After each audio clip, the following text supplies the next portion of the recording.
Hi folks, welcome to Between Awesome and Disaster. This is your host, Will Carey. I appreciate you tuning in and hope you're having a good day. I'm feeling very grounded after the conversation I just had, which is the basis for today's episode. My guest on the show today is comedian Kunal Arora, who is a comic that I had not seen for a while, but every time I saw him, I always found him very funny and very thoughtful. Like his jokes are very well thought out and insightful.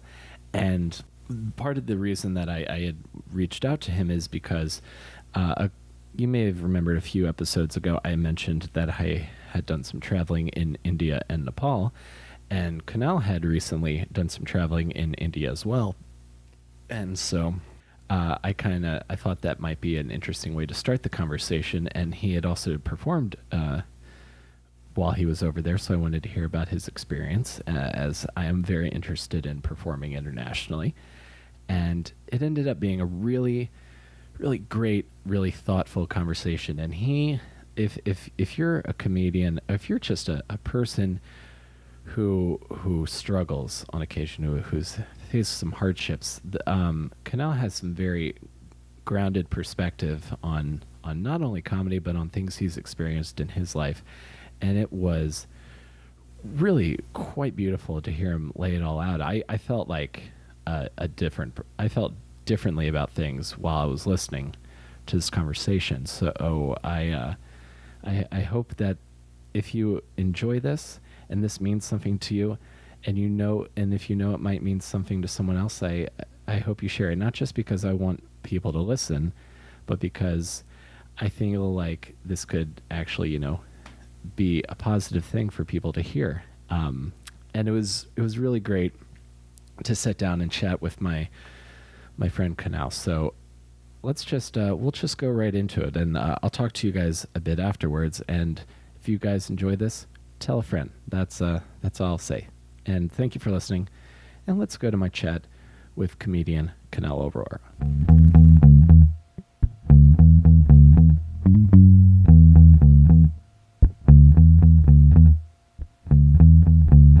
A sec, there we go. That's what I'm talking about. Right up on me. Exactly. Now we're recording. Yeah. Okay. Cool. Yeah, just awesome. go into it seamlessly. So, where in India did you go? I went to. I landed in Mumbai. Uh-huh. And I went to Chennai, which is it's a coastal town on the East Coast, for a wedding for like 3 days. Oh, nice. And then I flew to the West Coast in Goa. Then I was there for 4 or 5 days. And then I went to New Delhi for like 3-4 days. And then I went back to Mumbai for like a week and change. Oh, awesome. So you mostly like southern India and then a little bit of north, which is rare because my family's from North India. So it's like to be in the south was like new and like fun. Yeah. I've heard there's a real difference between the north and the south. I was mostly in New Delhi and Jaipur. And then some rural village in Rajasthan, and where the river Ganges is. I don't want to say Varanasi because that doesn't sound. I'm just correct. as lost as you are. That doesn't sound correct. But I don't even know where. I went to the Ganges River. I put my dad's ashes in the Ganges River, and I still have no clue where it is. No idea. Oh yeah. All I know is a long, depressing drive, as one would expect it to be. And I imagine so. Yeah, and then it was just putting ashes in the river and then getting back, and just the drive is nuts because you're literally avoiding cars left and right. I don't know if they changed the road when you went there. My experience of it was, and I've been in New York for almost 9 years, and I felt like I've got a little bit of like, big city, like I can function in a city. And like, if you only knew, once you got to India, you were like, this is a big city.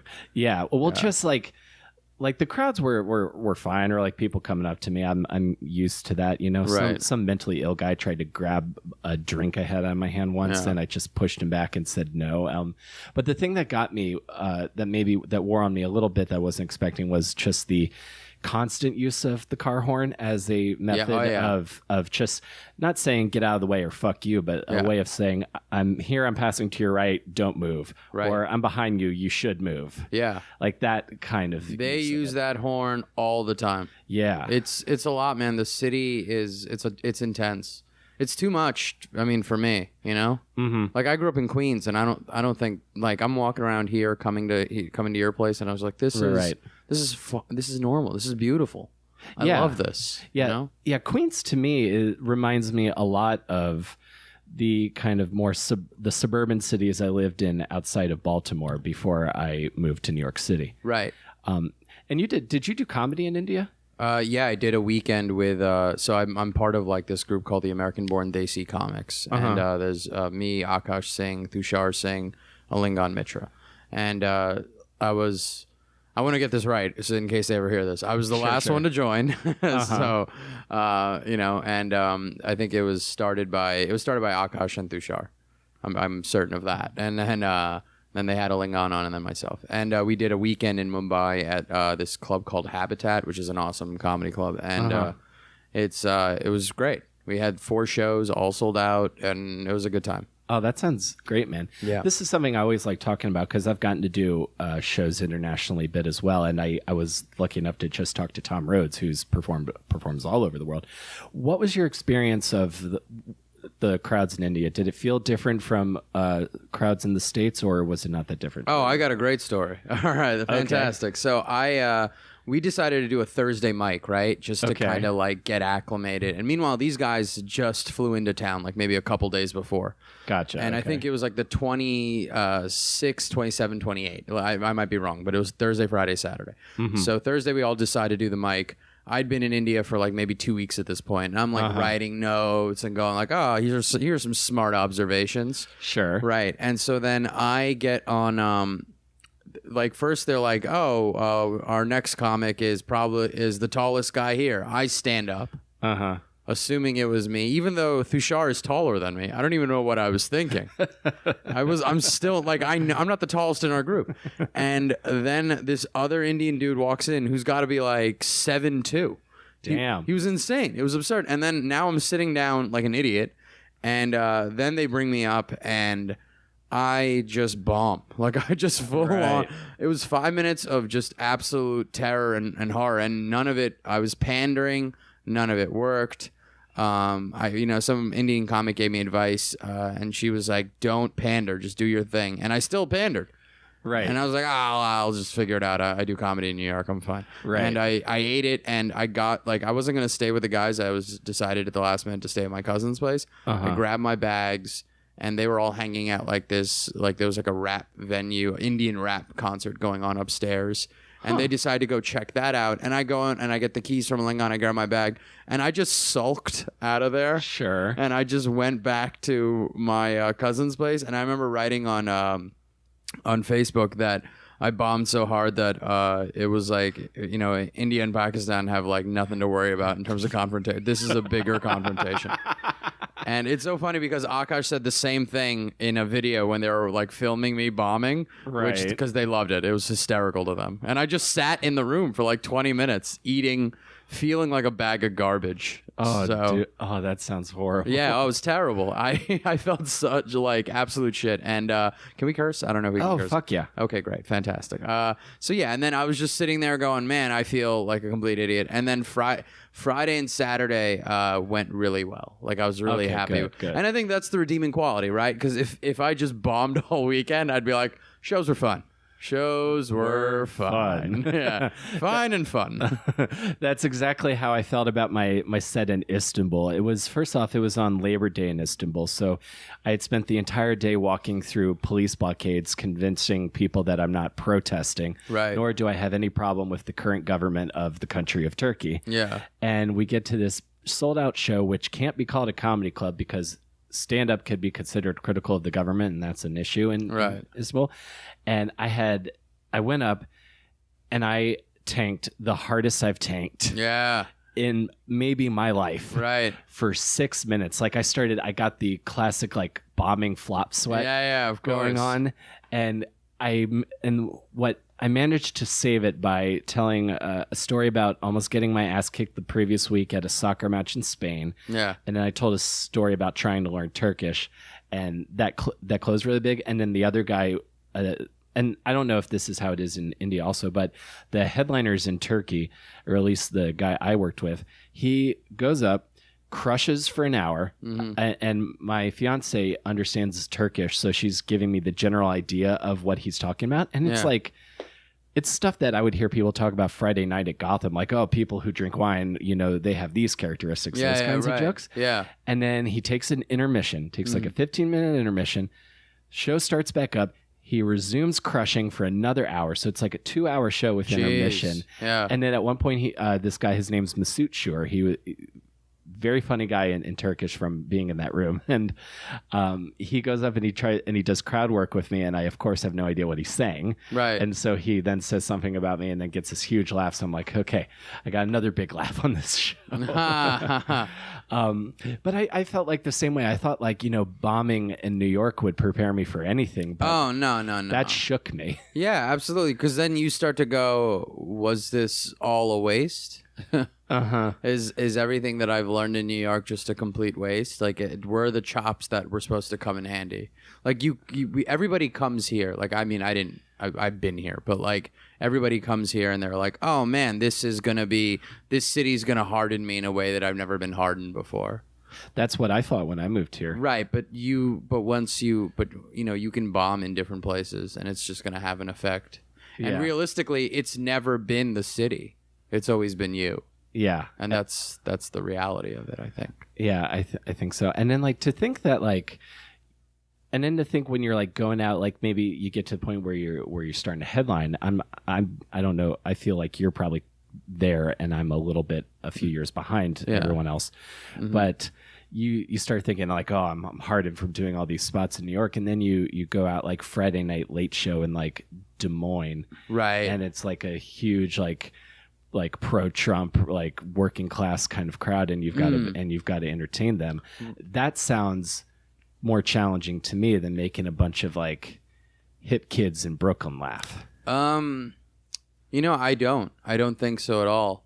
I think that I mean, I don't know what it is, man. Maybe it's just my particular style or brand of comedy that I just don't think that working class people, I mean, for some odd reason, even Trump supporters. And none of my stuff is really all that political. And I think that might be why, because they're just looking for a way to laugh like anybody else. Yes, you know, you could be a Trump supporter and still enjoy comedy. You know what I mean? Like it's not like all of a sudden you support Trump and then the ability to laugh is out the window. So I find those places more comfortable personally than places like Brooklyn, like Williamsburg, or like Greenpoint. I live in Greenpoint and I still don't find it. I find it, you know what really upsets me is I used to run a show down there and I would get the crowds were just these like hip kids, you know? And well, everyone is thinks that they know what comedy is and they think they can beat the comedian. Right. And it's just like but the beauty about my show that I ran, fortunately I had a lot of friends from Queens coming. So they would come in and they would laugh and they would have a good time. And everybody else who wasn't having a good time, that's their loss. And then they got on board because they're like, oh, everybody else is having a good time. Why aren't we? And then that's what kind of changed the dynamic of the room. Like, and when my friends couldn't make it, you could tell because then it was like this, I'm going to stump the comedian nonsense. Yeah. That's actually a really good way of thinking about it, that I'm going to remember to I'm going to keep that thought in my head. Because I feel like that's a relatively recent thing. The like, I'm going to outsmart or like stump the comedian. Yeah, I think that I don't know. I think comedy people have never. I don't know, man. I don't think enough people respect stand-up comedy. But then I don't think comics. Definitely not. Comics don't respect stand-up comedy. You know, we don't respect it at all. Like we claim that.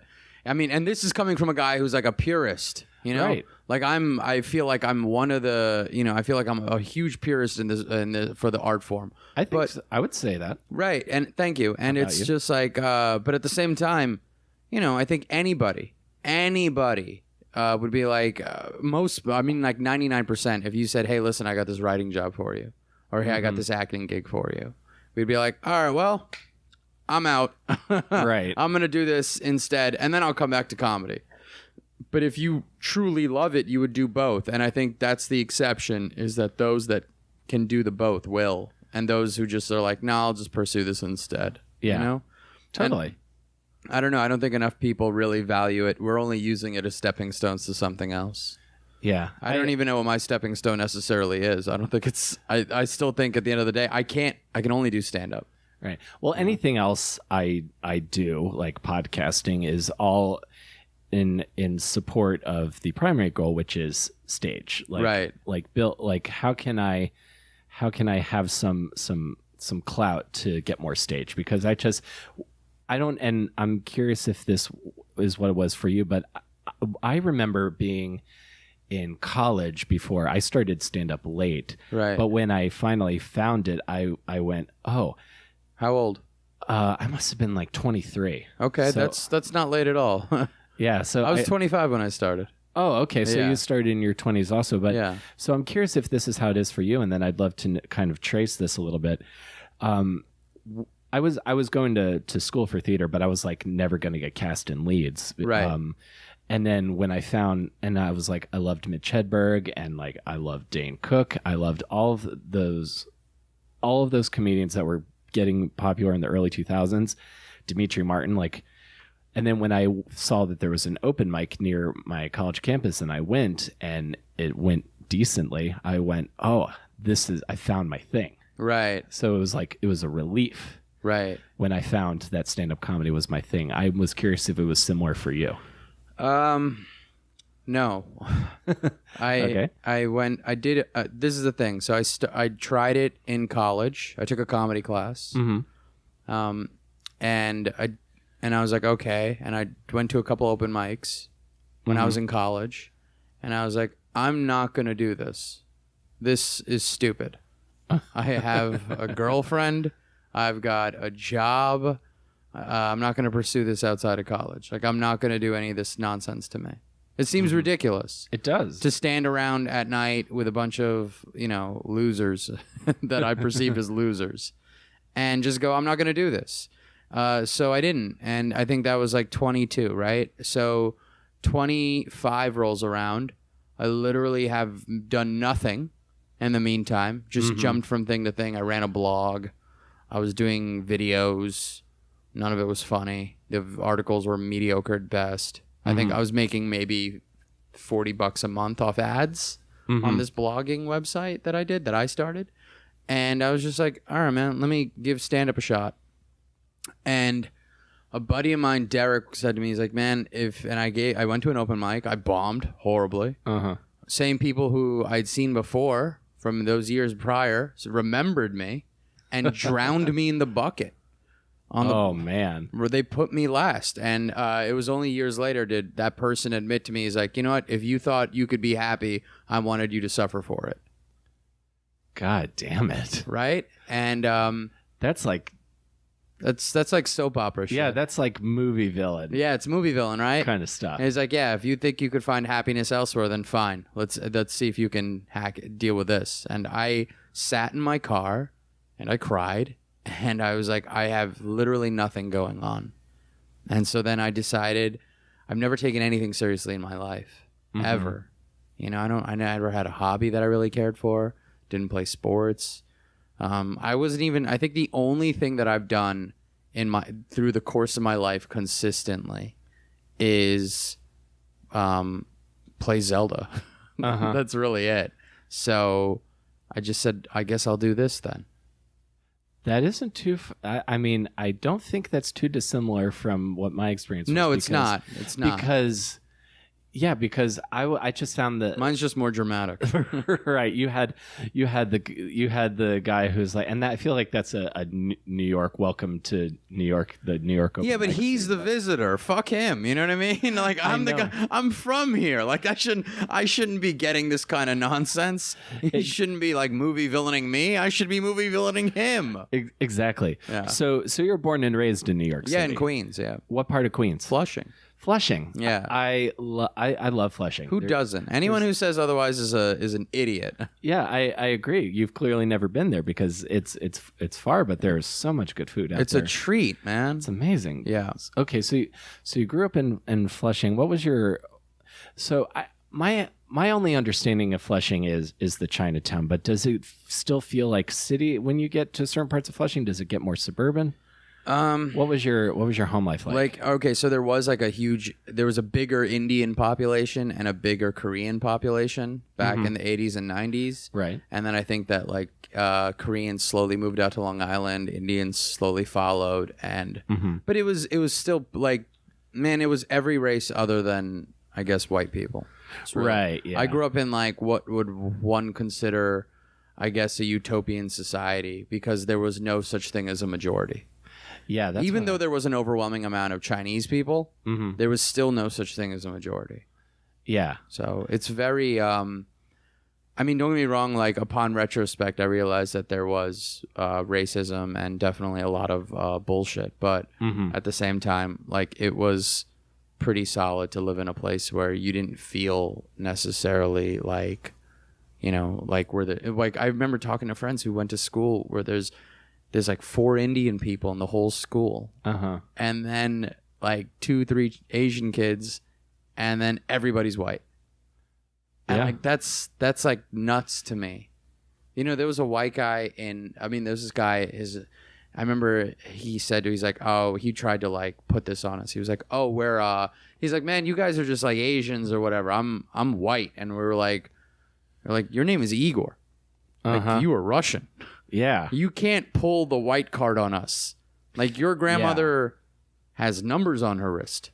Like, she doesn't get to, you know what I mean? Right. Like, you are just in this with the rest of us. Right. She's not the historically he's not like the historically like oppressive class of No, absolutely not. Like English or some sort of whatever aristocratic his grandmother survived the Holocaust. His family's here now, and it's just like you're in the muck with us, man. And I think that growing up there was just like, it didn't prepare me necessarily for the rest of America, which, you know, is different. Yeah, like where I grew up, there was, I think, maybe 4 or 5 black kids in my class. Like, it was always overwhelmingly like white and overwhelmingly.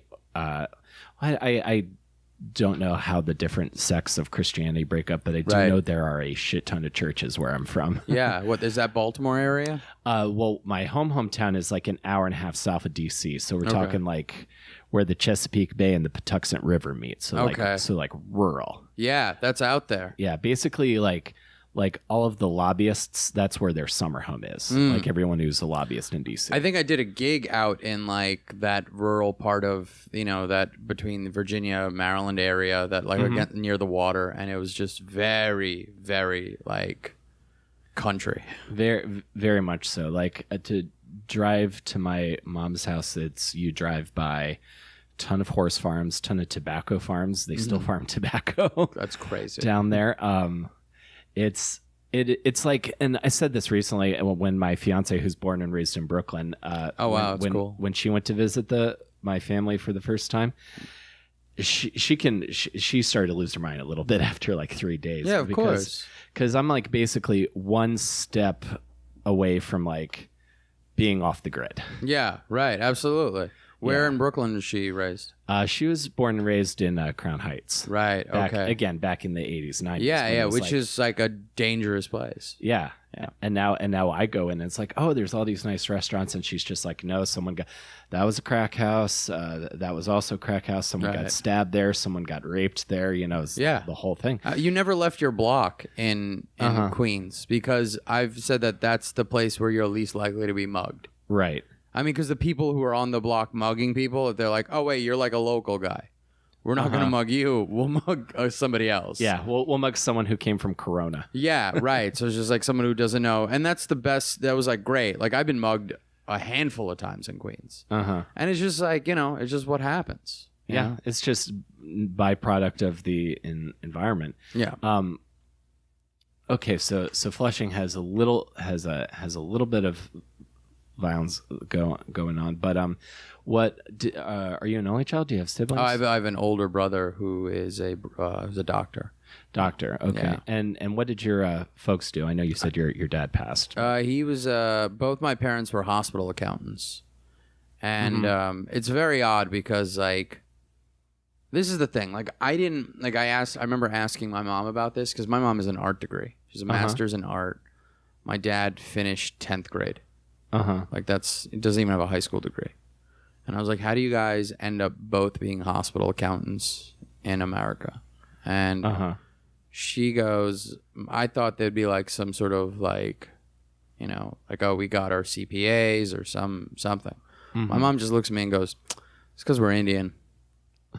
They just gave us the jobs. And I was like, that's wild. That's wild to me. Yeah. Yeah, like you just stereotyped yourselves into getting this job. Wow. So yeah, that's what they did. Like they weren't like, my mom has a really good memory, so she can memorize like a lot of numbers. And I guess my dad had some sort of hookup, but still, like you know what I mean? Like they're right.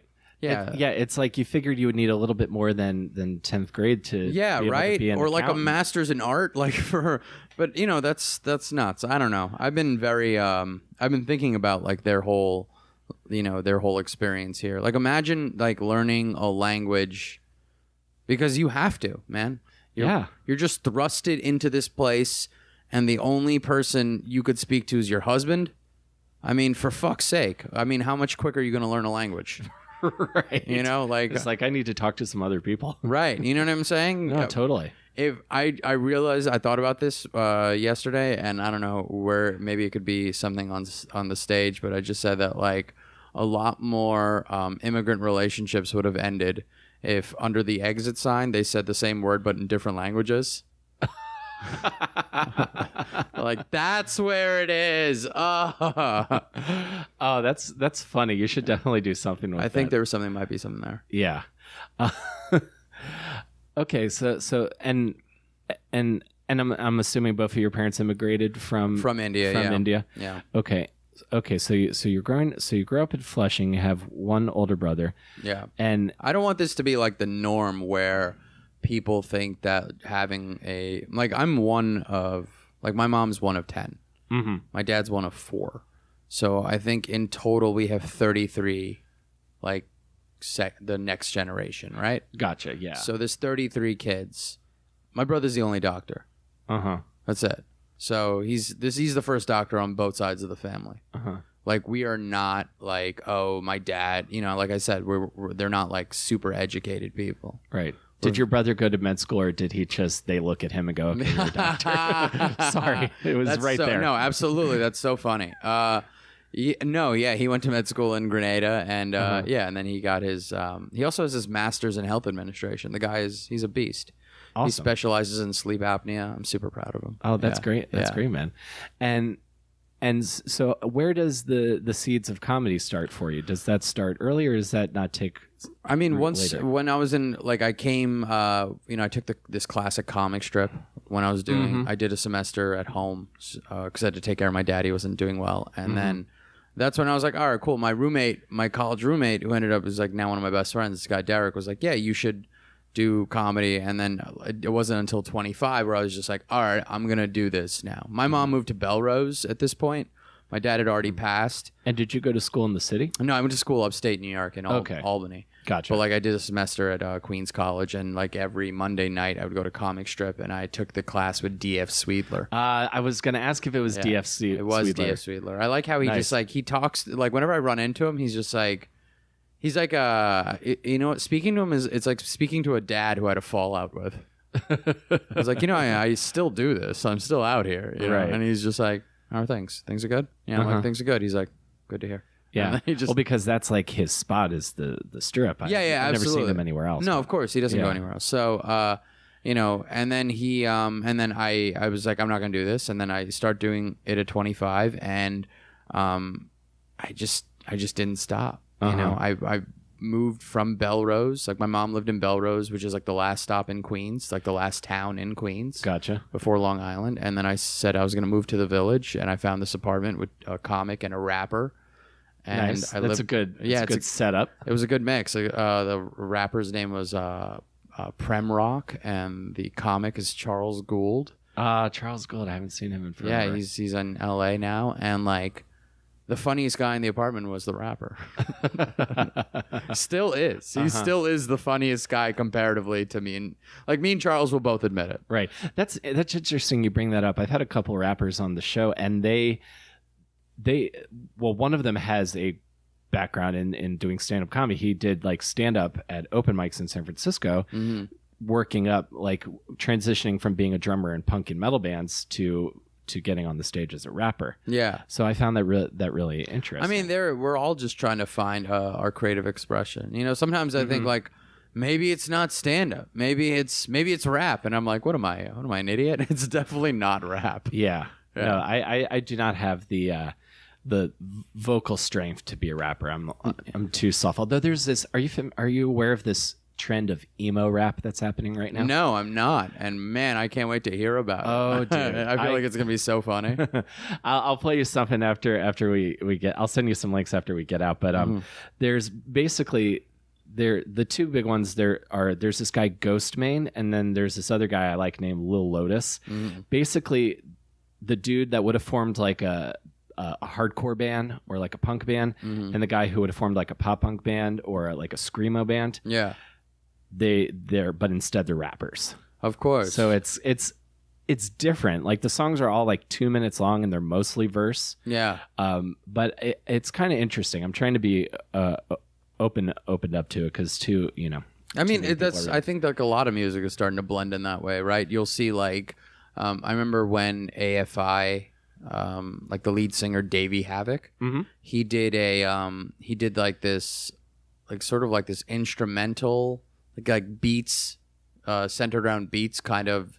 I feel like I remember that. Yeah, it was like this whole album they put out with this other dude, and it was called, I think, Sex Sells or something like that, and it was something ridiculous, but like it was all basically like house beats. Yeah, but it was him singing over it, and it's just like a definite departure from AFI. Oh, 100%. Yeah, but and I think that's what's happening now, right? You're seeing more and more of that in music, where people are starting to experiment with, it's no longer just like your traditional beats, or it's not traditional guitars and drummers and stuff like that. And it also makes sense too, man. Splitting money with like 4 or 5 people has got to be like a pain in the ass. Yeah, and especially if you're in a big city like New York, I find I bet it's much easier to program a drum machine than it is to find a place where you're not going to get in trouble with a live drummer. Exactly. So so it makes total sense, and there's some actually really interesting, cool stuff that's happening. Yeah.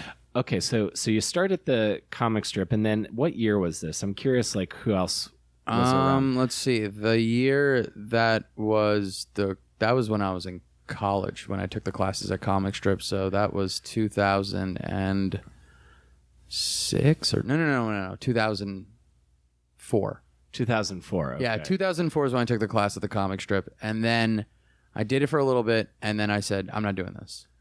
So I never really even consider my start date 2004. You consider more, I guess, would be like 2009. Yeah. Okay, so that's just before I moved here. I was, and who were you seeing? What like were the places you were going during that time? When I was in college, or when I was 25? When you were 25, because I'm thinking like maybe Littlefield might have still been a thing. No, I don't know about Littlefield. I went to Legion. I went to O'Hanlon's. I went to, where else did I go to do mics? Man, I did. I should have. I did this thing to see how many mics or shows I could do in a month. I think like a couple people were doing that, trying to see. And I got up 75 times in like 30 days. Nice. Yeah, I was pretty solid. I was very happy about that, while maintaining a full-time job. Yeah, that's a good number. That's like what, 3 or 4 a night? 3 or 4 a night. Yeah, it was pretty rough. I think there was one night I just couldn't do it. I was too sick. But I think there was that. There was like just a bunch of pit mics were really big at that point. The 11 o'clock. Yeah, the 11 o'clock pit mics were really huge at that point. I was seeing a lot of like people, regulars. And then I started barking at the Lantern. Yeah. Lantern's turned into like a really good spot. The last time I was there, it was a great. I was like, oh my God, am I really this funny? Yeah. No, it's it's a good time. I love that about that place. Yeah. Like now? Yeah, now now it's still really good. really good. Yeah, I just never had the personality for barking. I'm either too shy or I just don't have it in me. So what I always did, like I was a door guy at a club for a couple of years. Which club? The Laughing Devil. Right.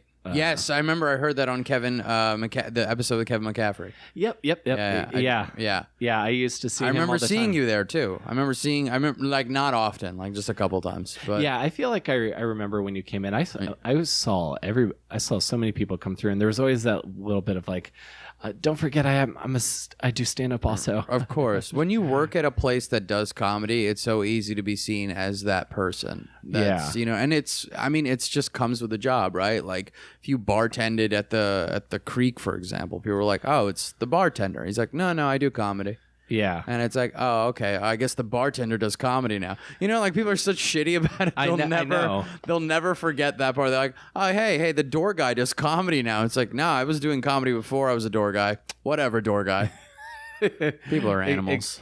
Oh my God. And I told the former owner of this, Steve Hostetter, because like the most viewed thing comedy wise that I'm related to is this video from when Rich Voss was headlining at the Laughing Devil, and this guy was just so drunk. I mean, so he was such not like a fun heckler, but like a toxic heckler. Yeah, of course. And I had to kick him out, and he pushed me and tried to start a fight with me. It got gnarly, and then Steve had to come in, get in between us so that he wouldn't punch me, because I can't hit him first. A, I'm much bigger than him. B, he's old. It's just a bad scene. Mm-hmm. So my whole goal now, it used to be like, oh, maybe I could get on at Whiplash, or maybe I could get on a Cabin, or get on Late Night eventually. Now I just want to do something that gets more views than that video of me almost getting into a fight with an old guy. That's so funny. Yeah. But it's funny how like we focus on these bar shows that we always wanted to get on. I know. None of them matter. Yeah, that's why I really started focusing more on podcasting, because I thought about all these great bar shows that people talk about, that have all these great comics. Right. And New York City just paves over its history, man. It's great. I love it. Yeah, if you hang on to that too long, you'll end up like a ghost wandering around your old haunts going, why is this speakeasy a Ross? Yeah. Good. Yeah. That's what I love about New York City. It's like on the one, and it happens to me. It's happened to me, man. There was I remember like there's a place that my mom used to get pizza when I was a child, right? Uh-huh. It was called Gloria's, and it was in Flushing, and it was like everybody went to this pizza place. Like you would get a slice for 50 cents. It's back in the day, and she has such fond memories of it. And now it's like it became a McDonald's. Yeah. And don't get me wrong, Gloria's reopened, actually. Their grandkids reopened the restaurant at a different location 20 years later. We took my mom there for her birthday. We all cried. Oh, that's a sweet story. It was very weird, but like, yeah. And it was cool. But like, that's what I love about New York City, is that you come back, it owes you nothing. Absolutely not. And it doesn't care. It doesn't care how long you were here. It doesn't care how long you were gone. Absolutely. I think about that. I was reading this, in Barnes & Noble, they have those big sections of like, oh, New York in like the early 1900s. Mm-hmm. And I was reading the Sunnyside book because I was living in Sunnyside at the time. And the Wendy's on Queens Boulevard used to be a boxing arena. Right. And I just thought of everybody who poured their like blood, sweat, tears, all the work that went into preparing for matches. Yeah. All of the good times people had watching the matches. Right. And now not only is it a Wendy's. Yeah. but boxing is like 4 people. Yeah. Now. Right. In America. Oh, that's great. Yeah. The same way I think about like all of my favorite places that I do comedy now, I'm just going to be like, in another like 30 years, I'm just going to be like, well, let me tell you about how it was when I was coming up. Yeah, of course. Kids. I mean, when I ran a show in Midtown, I called it the Rainy Night House Comedy Show. That's an homage to a comedy club. Maybe it was down the block from where my mom lived. But that comedy club closed 40 years ago. I never saw it. Wow. Yeah, and it was just like a comedy club where I remember a booker of the clubs in Long Island told me, like, he's like, you call it that? He's like, you know about the Rainy Night House? I was like, yeah, I was doing some history on Queens, and he was just like, oh man, these people used to come here, like, I think all, like, Jerry Seinfeld and all these other, like, heavy hitters, Colin Quinn, so on and so forth, and it was just like, that's what, but it gets all paved over, everything, and it's such a great thing. I like it. Yeah, I think it's fantastic. No, absolutely. I feel it adds a certain level of like a snapshot of an era to it. Right. Like just thinking about like CBGBs being like a John Varvatos now, or but you'll always remember that snapshot of CBGBs and the bands that played there, or even like the original improv. Yes. Right. Mm-hmm. And they could probably bring that back, but they don't. No, I mean what was it? The first Madison Square Garden. It's not there. No, I think it was a few blocks over. No, it was actually 8th Avenue and 50th. Oh, okay. So it was further up. Up, yeah. If you actually go to that location now, you can if you just really look at it and like. You can see, like, you know how, like, stadiums and coliseums have, like, those halls that you kind of walk around in that are kind of, like, circle the outside? Sure. That still exists structurally. Oh, really? Yeah, it's pretty interesting. I read this book about, what's his name? Caesar. He's a comic from the 50s. Anyway, he had this show called Caesar's Hours. And, I think I know who you're talking about. Sid Caesar. Yes. There it is. And Sid Caesar, and like he talks about it like being on 50. And I remember I went there while I was reading the book, and I was just like, I was looking around, and I was like, you could still see this. And it's just like, for him, that was the big spot. Yeah. And now it's all gone. Even like I watch like The Marvelous Mrs. Maisel. Yeah. And the Gaslight's just like a regular bar now. Right.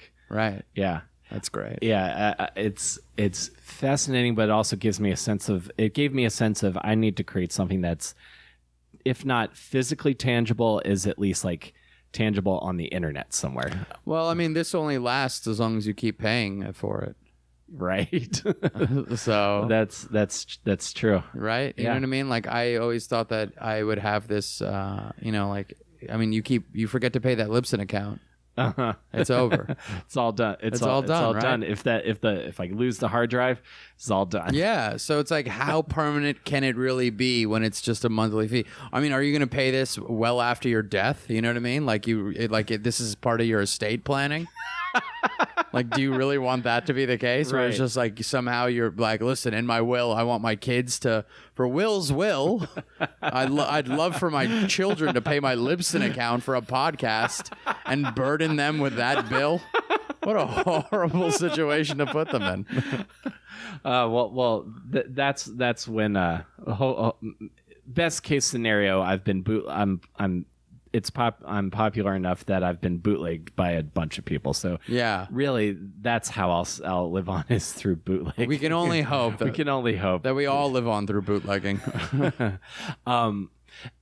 And on a similar thing, I think a lot about comedy in general. You think about guys and girls who are considered like the funniest, like the zenith of the pop culture zeitgeist at certain times, and then a couple generations go by, and I remember like the first time I listened to Lenny Bruce, I was like, I didn't laugh. I was like, I could see why this is significant, but I wasn't like laughing out loud. Of course. So I feel, even if anything, comedy has taught me to kind of enjoy the moment while it is happening. Yes. Right. So one thing I'm curious to ask you about is, can you tell me a little bit about the time when maybe you started to feel like you were gaining a little bit more momentum as far as either doing more club spots or doing like more road work? Because I feel like, and I'm guilty of feeling that way sometimes too, I feel like a lot of comics view that as this sort of like thing everyone wants but no one knows how to get, and there's all these like theories about how you get more spots at clubs. Right. I mean, getting more spots at clubs, it's pretty, I think it's easy as just being available. That's really what that is. You're available, you're there, they see you, that's fine. That's all it takes, man. I don't think it's very difficult. You're nice. You introduce yourself to everybody. You know, you're not like, don't be a weirdo about it. You know, like just, you know, I don't need to explain that part, right? It's pretty simple. No, yeah, I don't think so. That part doesn't really require much explanation. And then that's it. And then that's really, I mean, in terms of when I felt like I've started to gain momentum. Because I always thought that you were really funny. And then, thank you. And then I always have this thing with comedians that I don't see for a while. I'm like, oh, did they move? Did they quit? Or are they really successful? And I feel like I didn't see you for a while. And then you're always doing great sets and doing cool things. So I don't think glad it's happening. I don't think I've got momentum. That's so. I mean, that's so sweet. I just don't think that. I just think I'm just in the cut, right? Yeah. I'm not doing anything out of the ordinary other than just showing up. And I don't even think I show up enough. I think I could show up a little more. There's still a lot of times I just decide to stay at home. So I don't know what it is. I think that I did a lot of road work. That helped.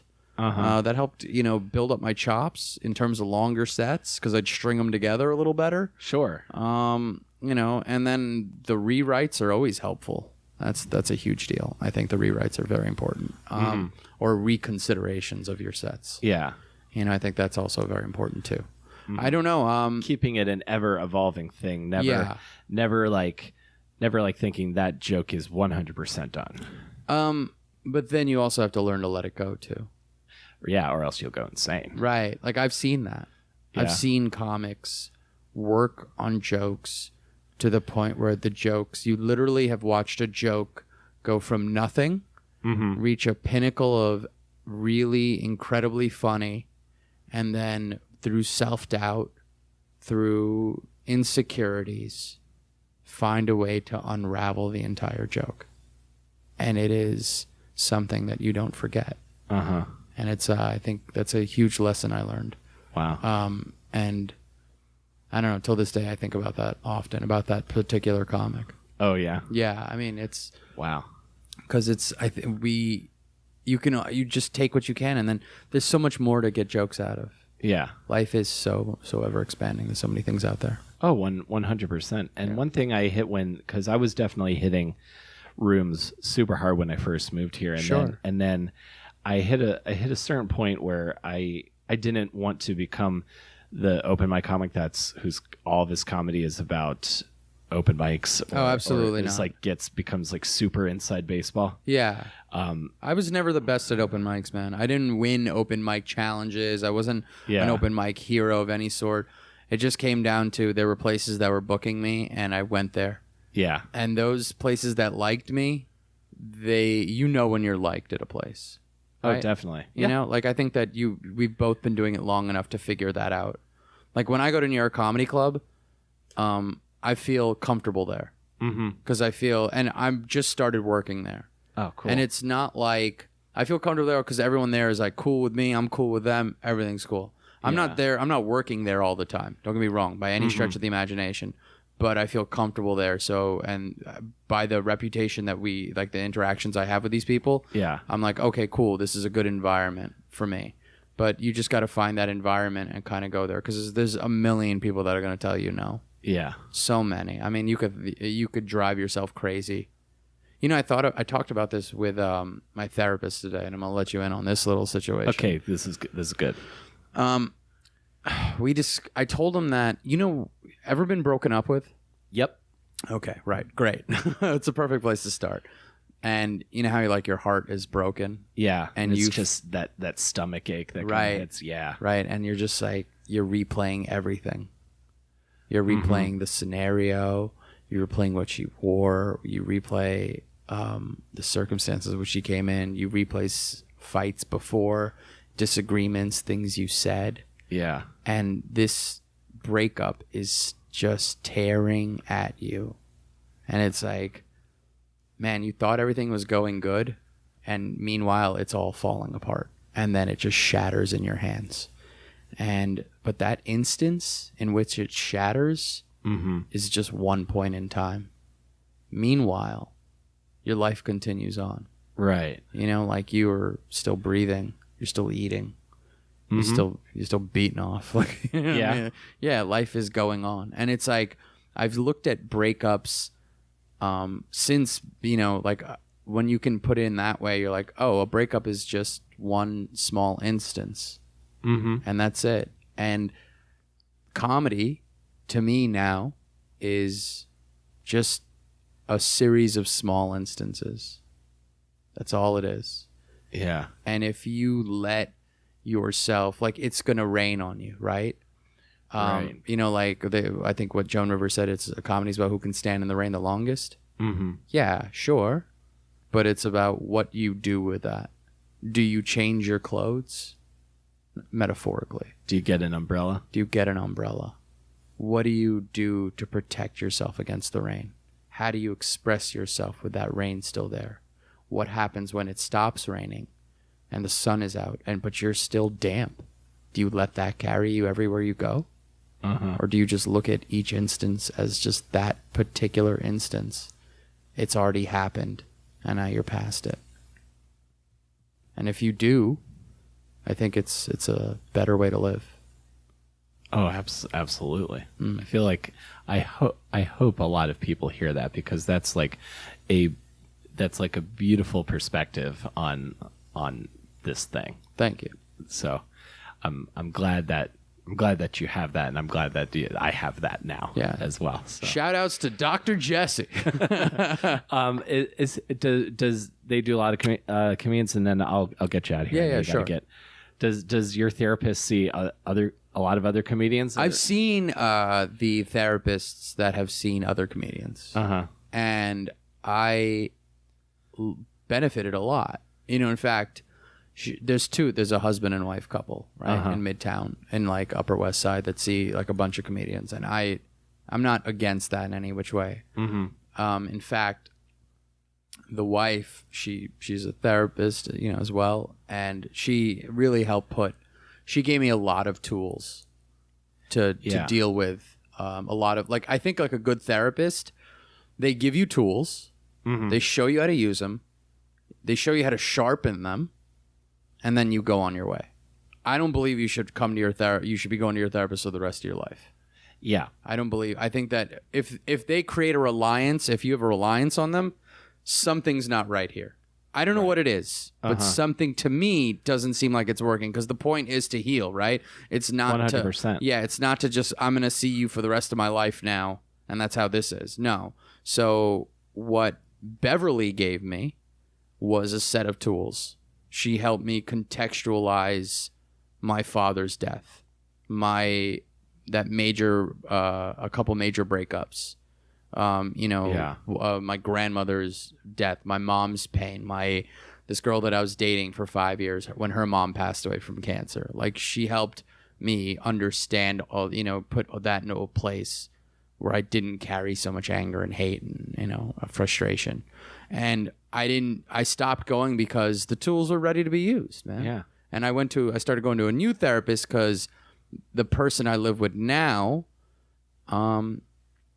is a pain in my ass. No, I'm kidding. I'm kidding. No, absolutely not. The reason I started going to my therapist now is because I did not know what a healthy relationship looked like. And I wanted to be in a healthy relationship, because I had been toxic in relationships myself, and I didn't want to redo that. Like, my parents didn't have the best relationship, and they didn't really, when you don't get left with a blueprint on what a healthy relationship is, all you know how to do is fuck up relationships. Yeah. So it's like, I've been in relationships before this one where I go, I will show you bad. Right. I know how to do horrible behavior. And I will I will be my father, Right. I will be my mother. And we can get this party started. But now going to this therapist, I learned how to be a better partner. Me and my girlfriend, we had 2 arguments this week. And the way we get into an argument is it's beautiful. Like, I love it. It was just like, me and her were just reflecting on it today, going, I just love the way we fight. It's like beautiful. Like, we just, like, afterwards are like, this is great. Like, 2 rational, calm people having this conversation. We disagree with each other. We're learning each other's perspectives. And it's like, that is how you argue. And then at the end of it, we're just like, oh, when am I going to see you? When am I going to hang out with you again? And it's just Right. like, oh, let's get this on the calendar. And, Totally. And it's beautiful. So Yeah. Fuck, that's good. I'm reevaluating so many decisions I've made years ago because I'm in a much better place now, and I'm much more able to kind of, I think, more go when I'm in conflict, because I used to be afraid of conflict, think all conflict was bad, try to avoid it at all costs, which is, kind of hard to do. Absolutely. Absolutely. So getting to a point where you acknowledge someone's feelings, why they feel that way, but then also say, this is what I think, and then that's through those two things. Right. You have compromise, and again, it's just a series of instances. Yeah, I can deal with other people's conflict very easily now. I feel more comfortably. I mean, it's not easy, but it's comfortably. But I can't, when I see two people having conflict that it's outside of me, that still makes me uneasy because it reminds me of like the fights my parents would have. Sure. But yeah, I just know that any of those things, and still tying it back to comedy, like where I've had disagreements with people that produce shows, other comedians, all those things, or sets even, because we're at war with ourselves in a lot of ways, right? I think so. And not only just ourselves, but like people and places and situations. So once I started to look at those as just separate instances that have passed, it makes it all pretty makes it easier to kind of appreciate when it's not raining. Absolutely. I think that's a beautiful way to close. I'll say this also. I love your comedy festival lists and the ever evolving, that kind of freedom of information. Because again, from someone who I feel whose comedy I like and who I respect as a person, just says a lot. And I think that's a beautiful way to end this. I think this was great. And are you? Do I call you Kunal or KC? Either one. It's like Vic or Victor. Doesn't matter to me. And if people want to see your stuff, where can they go? They can actually go to KC Arora. That's KCARORA.com. And that website that you mentioned, if there are any comics listening, of course, it's comedysafehouse.com. I update it with festivals and comedy. There's every festival in the globe and every comedy club in the globe. So... Excellent. Well, dude, thank you so much for talking to me. And when we do some more international stuff, we'll probably have to touch base again, I think. Absolutely. Totally. Awesome. Thank you for having me. Thank you for doing this, man.